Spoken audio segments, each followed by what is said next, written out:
welcome to my channel, or welcome back to my channel. My name is Andy, sometimes Mouse, and I talk about books and book-related things.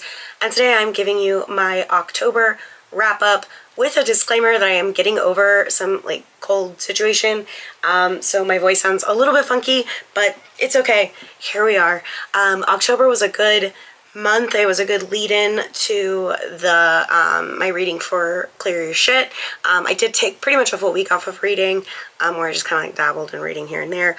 So I feel like the number probably would have been higher if I didn't have that week off, but if you have been following this channel, you know exactly why I took that week off, and I'm very happy that I did it. So, still, regardless, it was a good month, and the end of the year, this final little quarter of the year, is wrapping up really nicely. So yeah, let's go ahead and get into the stats. I'm gonna try and knock this video out, but I have a pottery class that I need to go to, so we'll see. This video literally needs to come out in 2 weeks, so I'm trying to get it filmed in time, but here we are. I try to be on top of these things, but I am so behind these days. All right, anyway, so for stats, books read, we have 27. For pages read, we have 5,194.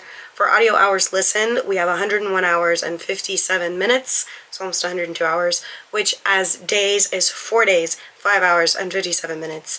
My average pages were 163.6, and my average hours were 5 hours, 53 minutes, and 21 seconds. My average rating this month was a 3.6, which was a bit lower than previous months. I don't really know if I just read a lot of 3-star reads or what. Actually, I do feel like I just read a lot of 3-star reads because it was really hard to pick a top and bottom book this month, specifically because of that. So, yeah. I purchased a total of 1 book, which cost me $7.99, and then I checked out 16 library books for a total of $265.95 saved. I love saving money.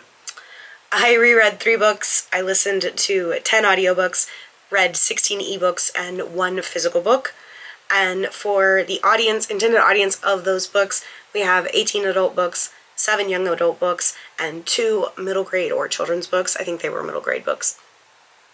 For genres, this was an interesting breakdown, I feel like. We have 2 sci-fi, 6 fantasy, 2 romance, 1 historical, 6 thriller, 8 horror, and 2 nonfiction books. So a bit of a cluster when it comes to this. I think next month will be even crazier because I'm trying to finish out series. So yeah, we'll see. But that is the stats for this month. Pretty short and sweet. Like I said, I got a pottery class to get ready for y'all, so I just want to make sure I get you guys taken care of, and then I'm going to skedaddle. So this wrap-up might be a little bit shorter than they usually are. Sorry in advance, but I have been trying to film this for weeks, or for 2 weeks at least, and my voice has not come back enough until now. And even then, it's still kind of questionable, but here we are. Let's talk about my top and bottom books of this month. Like I was saying before, it was really hard to pick the worst book of the month and the best book of the month because I feel like I read a few really, really good books, don't get me wrong, but I also I didn't read any bad books, honestly. So the book I'm going to talk about as the worst book of the month is not that it was the worst book, it's that it was disappointing. So that's going to be The Angel of Indian Lake by Stephen Graham Jones. This is the final book in the Angel of Indian Lake trilogy, and these books are like slasher movies put in a book. However, the unreliable narrator situation gets a little bit it gets even harder to follow in this third book, especially because so many characters are introduced in the first 2 books. I'm really glad that I went ahead and reread the first 2 books, which is my normal go-to, right? I normally reread the books before reading the next book if it's been a long time since I've read the series, but this particularly needed that. So if you're planning on reading this series, I highly recommend not taking a very long break between the books because you will forget everyone. You'll forget everyone, you'll forget everything that's happened to them, whatever. And while most of those characters are dead, they're still referenced quite frequently, and so to know who's who and what's happened and whatever, I almost feel like I should have been taking notes. And I really struggle when a book feels like that. I enjoyed it. I don't get me wrong, it was an interesting conclusion to the book series, but I just felt so overwhelmed by the time I was done that I only gave it 3 stars, and it was largely because, yeah, I enjoyed the story for the story, but the writing was just so overwhelming that it took away some of my ability to enjoy it, if that makes sense. It just, made some of that more difficult to enjoy. I don't know. And I'm really bummed about it. I feel like Stephen Graham Jones' horror as a whole kind of steps into that unreliable narrator role quite frequently, and I usually enjoy that, and I usually can follow it pretty well. But this was just a little bit much for me. I don't know. Maybe I'm not the only one who feels that way about this book. I feel like several of the reviews kind of mentioned this.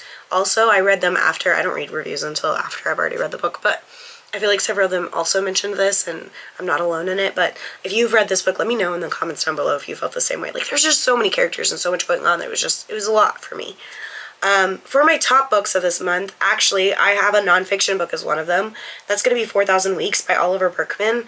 This book is about time management for mortals, and it is not about productivity management, which is really important to me. I'm really good at being productive, and I'm really good at being efficient, and I constantly feel like I do not have enough time for things, or like I am not making enough time for the things that I want to make time for, or I beat myself up and I guilt trip myself for the way that I spend my time.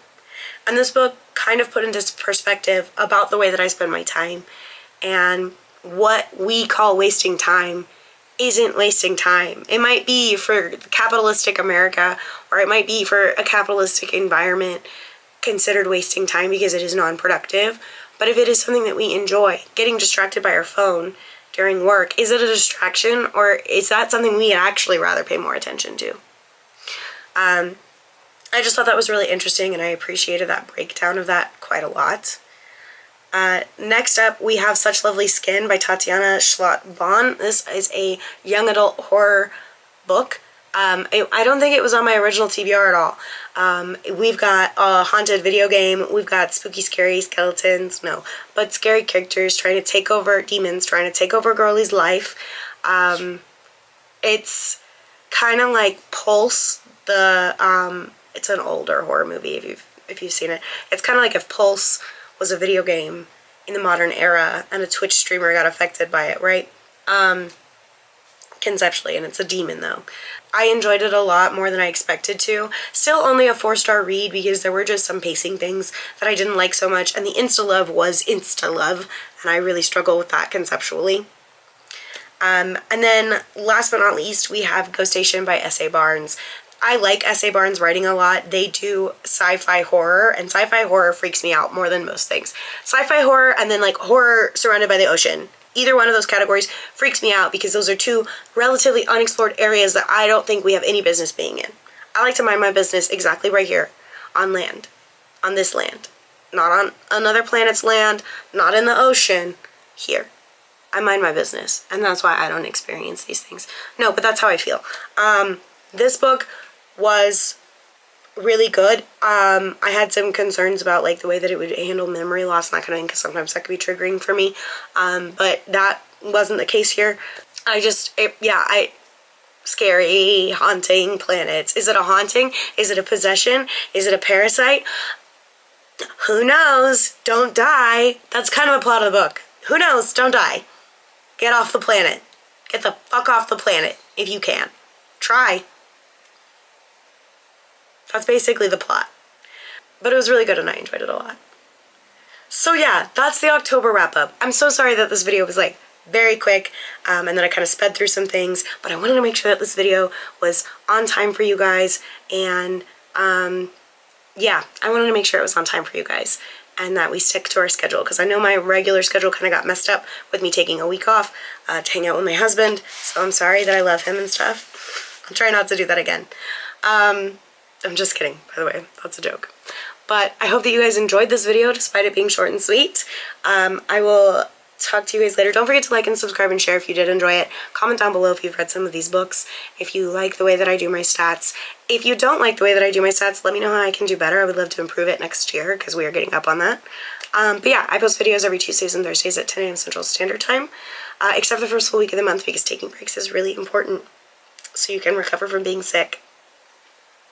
Alright, I'm gonna go. I gotta go to pottery class. I hope you guys are having a good day. I'll talk to you guys later this week, alright? Don't forget to take your meds, drink your water, and do something today to take care of yourselves. Like embracing a creative pursuit in a new hobby, you know? Okay, thanks, bye.